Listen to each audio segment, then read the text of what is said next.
اللہ رب العزت نے قرآن پاک میں ارشاد فرمایا قُلْ لَا أَسْأَلُكُمْ عَلَيْهِ أَجْرًا إِلَّا الْمَوَدَّةَ فِي الْقُرْبَى، فرمایا ہے حبیب ان کو فرما دیں کہ میں تم سے کسی معاوضے کا طلبگار نہیں، إِلَّا الْمَوَدَّةَ فِي الْقُرْبَى، مگر ایک چیز کا تقاضا تم سے کرتا ہوں کہ میری اہل بیت سے مودت رکھنا۔ حضرات محترم، اللہ رب العزت نے حضور علیہ السلام کو اس بات کا اعلان فرمایا کہ آپ لوگوں میں اعلان فرما دیں کہ جو میں دین تمہارے تک لے کے آیا ہوں، جو قرآن شریعت تمہارے تک لے کے آیا ہوں، اس کے بدلے کسی چیز کا تقاضا نہیں کرتا مگر میری اہل بیت سے پیار، محبت اور محبت رکھنا۔ مودت کسے کہتے ہیں؟ اللہ رب العزت نے مودت کا حکم ارشاد فرمایا۔ مفسرین کرام فرماتے ہیں کہ محبت اور شے ہے اور مودت اور شے ہے۔ مودت کا مطلب یہ ہوتا ہے کہ جب تک انسان کا تعلق اس چیز سے قائم رہے تو انسان زندہ رہے، اور اگر وہ تعلق ٹوٹ جائے تو انسان زندہ لاش بن کے سامنے آ جائے۔ مفسرین کرام نے یہاں مچھلی اور پانی کا جو تعلق ہے مودت کے ساتھ تعبیر کیا ہے کہ مچھلی جب تک پانی میں رہتی ہے زندہ رہتی ہے، جب اس کا تعلق پانی سے ختم ہو جاتا ہے وہ مچھلی تڑپ تڑپ کے اپنی جان دے دیتی ہے۔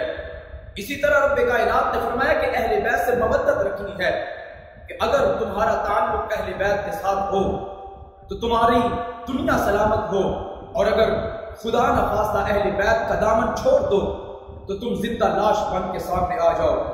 حضور علیہ السلام نے حدیث طیبہ میں اہل بیت اطہار سے پیار اور محبت کرنے کا حکم ارشاد فرمایا اور خوشخبری سنائی کہ جو بندہ اہل بیت سے محبت کرتا ہے اللہ رب العزت اسے کتنی رحمتیں اور برکتیں عطا فرماتا ہے۔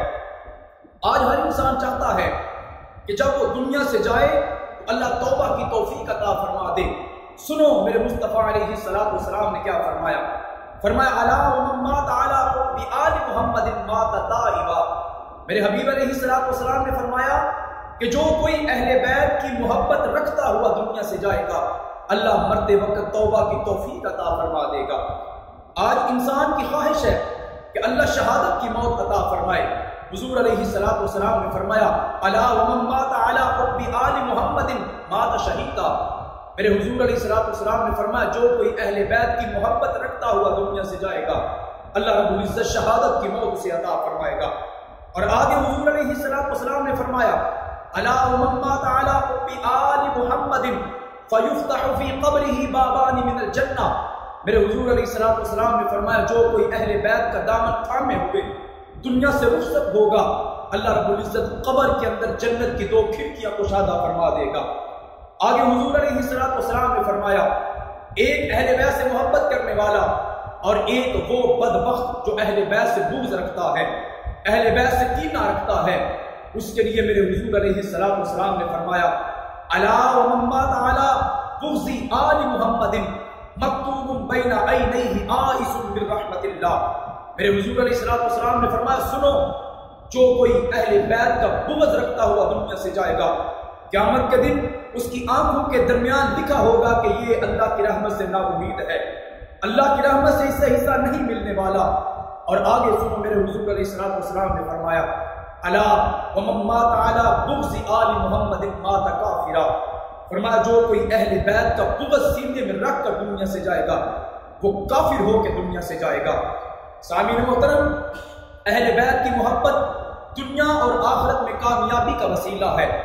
اگر انسان چاہتا ہے کہ میں دنیا میں بھی کامیاب ہو جاؤں آخرت میں بھی کامیاب ہو جاؤں اسے چاہیے کہ اپنا تعلق اہل بیت اطہار کے ساتھ مضبوط کر لے، اہل بیت اطہار کا دامن مضبوطی سے تھامے۔ اگر وہ اہل بیت کا دامن مضبوطی سے تھامے گا اللہ رب العزت دونوں جہانوں میں کامیابیاں عطا فرما